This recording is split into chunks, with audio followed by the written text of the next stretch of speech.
Hey everybody, hope you're all doing well today. I just want to share with you a little bit of information on Expedition's Mudrunner. I just got the game today, and that information is that the Fanatec CSL DD wheel does in fact work with this game. I know that there was a post by the developer saying that Fanatec support was coming later. A lot of people have been asking, hey, is this wheel working? Well, I can confirm with you that it does work. So with that, let's look at what you have to do to get this to work. So first of all, I don't have any sort of programs running on my computer other than the drivers for this actual wheel. What you have to do is you have to set it to the red setting. So if you're not sure what I mean about that, there's 3 different settings. There's like an Xbox setting that's green, a PC that's red, and a compatibility setting that's yellow on the little power light for this wheel base. Now, if you set it to compatibility, which is the yellow, which is what I have for Forza Horizon 5, it will not work. You're gonna get some like weird input glitches where like your gas pedal and your brake pedal are actually inverted. So do not use that. Use the red, which is the setting for PC. Now, just to let you know what my setup exactly is, it is my CSL DD wheelbase with a WRC wheel. And then I have the Clubsport pedals, which are directly connected into the base. So that setup at the very least works. Now, I'm going to be doing a survival series. I'm going to post up here the link to it, so that way if you want to see that series, you can just click on the card up there. But basically this series, I'm going to try to do as much first person as possible. So just to run you through a few settings of how you'll probably want to set this up with this wheel. So first thing I did when I got in is I got rid of these hands. I find it was immersion braking for me since I'm using a steering wheel. So the first thing you're going to do is you're going to go into settings to game up here on the left, and you're going to take hide driver's hands, and you're going to turn that on. So that's a big thing if you're using a steering wheel and if that bothers you. While you're here, this steering mode is going to also be defaulted to controller. You want to change that to steering wheel so that it interprets the steering inputs properly. So once you've done that, you can hit back and go back into the game, and you'll see that the hands are gone off the steering wheel. Now, next thing you want to do in settings, again, go into HUD. Very important, force wheel input prompts. You want that turned on. By default, it is off. And let me show you how annoying this is. So if you notice down at the bottom, you have inventory, devices, tab. This is showing me my hotkeys for those different things. The minute that I touch my wheel, it turns to what my wheel buttons are set. So if you look at on the left, you see B26, B1. Those are buttons that I changed to my wheel. If I touch my mouse again, it goes back to T, left control. So go back. So you can see how this would flicker back and forth and be annoying as you're using your mouse and your wheel. So by going into settings and putting this to force wheel input prompts on, it will leave it to what it is set on the wheel, unless of course like devices or inventory, I haven't touched those, so those are still on the keyboard, they'll stay like that. But the rest, no matter what you do, see, do this here, whatever, it'll stay as the buttons for the wheel. Next thing,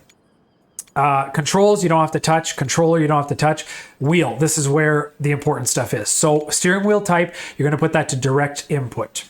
For this CSL DD specifically, to get everything to work properly, you need to put the wheel preset to custom. If it is on Fanatec DD1, Fanatec DD1, Xbox layout, anything else, there are some weird things that are going to happen, like your gas pedal and your brake pedal are going to be inverted no matter how you set it. It's just really, really strange. So I would put it to custom, and that should work fine. Everything else here is your choice. I put my force feedback to 0.5, but I'm not an off-roader in real life. I don't know what it feels like. So to me, I just put it to where I was comfortable driving around. Didn't play with this too much.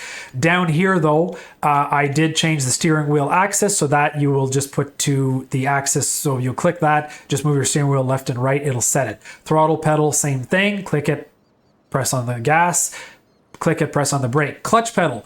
This is something that I like to have. It's not necessary because it is not a clutch pedal to change a manual gearbox. It is really the activation of your selector for your transfer case. And I decided to use the clutch pedal for that since it gives my left foot something to do and it's kind of fun. Everything else is up to you. I thought that the buttons that were the most useful as I went through the tutorial and did like first few expeditions in Little Colorado, I found that the resource buttons, when I wanted to fix something or put gas, that was important to have on the wheel. Handbrake, same thing. You're going to use that a lot. All-wheel drive and the diff lock. I was hoping I could use my Thrustmaster TH8A shifter for some of this stuff, but I haven't gotten it to work. If you have a Fanatec shifter that is wired into your base, maybe this will work for you. If it does, leave a message in the comments and let everybody know. But as far as having a shifter that's not compatible with the base, the Fanatec base, it will not work. Also, if you're enjoying this video and it's giving you some value, hit the like button. I'd appreciate that, and let everybody know that it is a good video. Now, headlights, definitely. Engine, definitely, because you want to be start-stop to save fuel. And then after that, tire inflation system, also very important. And otherwise, up, down, left, right. You want to set this to your POV switch. The reason is I have one on the left side with a WRC wheel. The reason this is very important is because you're going to use that to navigate through your transfer case menu. And I'll show you guys how that works in a second. And then you'll also want to put a button for accept, since there are a lot of things you're going to need to accept, like when you inflate your tires, you're going to want to set that. But it's important, up, down, left, right. Set that to your POV switch or any other buttons you want, but that's where I prefer. And then something for accept. I haven't had to use decline yet, but I'll add those later if I have to. Otherwise, everything else is set. So now you'll want to go back to the game. So I put my pedal cam back on just to show you guys how this all works with my colorful socks, which are winter themed, chosen by my wife. And we're gonna move forward here. So the button for start stop on the steering wheel. That way you can just do it when you want. Pressing the gas will also start. Then the other things that are important, tire inflation. I set that on the wheel. Why? Because it's so easy. You just click it and then you go left and right with your hat switch, or it's not the hat switch, sorry, but the POV switch.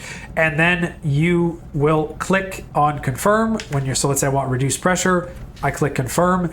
It's all on the wheel. It's there. Now, transfer case on the right side. If you want to shift to a lower gear, your transmission, your all-wheel drive, anything like that, you will basically hit the clutch. So if you look at my left foot here, when the clutch comes up, that comes up on the right side of the screen when it goes away. That's just a quick way I like to have it. And then I use the POV switch to switch between stuff. So it seems like all-wheel drive and differential lock, which I have set to the paddle shifters because I think that works just great that way. You can just use, it seems, without having to put your clutch in. So I can just select that. You can see it going on and off, but that works. But the most important one here is the switch at the bottom right. So if you want to press your switch, you go to neutral, you go left to low, down to reverse. It works super well. So I'm going to do a little bit of driving here just to show you how well it actually does work. So I'm going to take the parking brake off. Now I have my mouse set to my look so I can look around. And since you're not driving fast in this game, I think that that's appropriate, but you could change that setup if you want. But here we go. So now it's on. I'm going to make sure here, if you're in neutral, you can shift to, let's say, automatic, clutch out, and then you can start moving forward.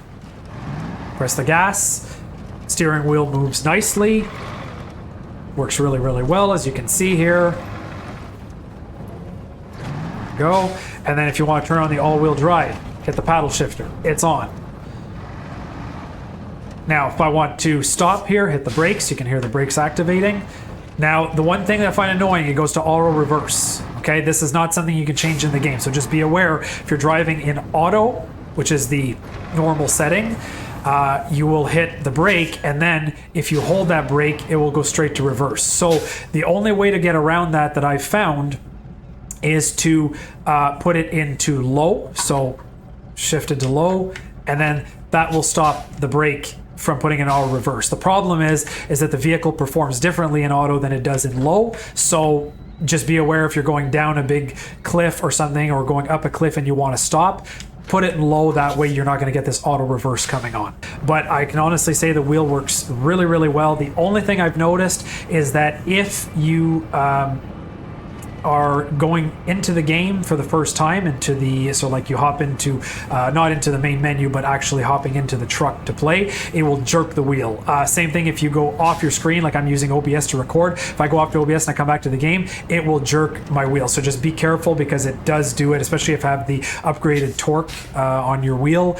It will snap it really good. So I hope you enjoyed this video, but I can definitely confirm that it does work with the Fanatec CSL DD. If you run into any issues, or you want to share something that you discovered as well that makes it better, please share it in the comments so that everybody can see it.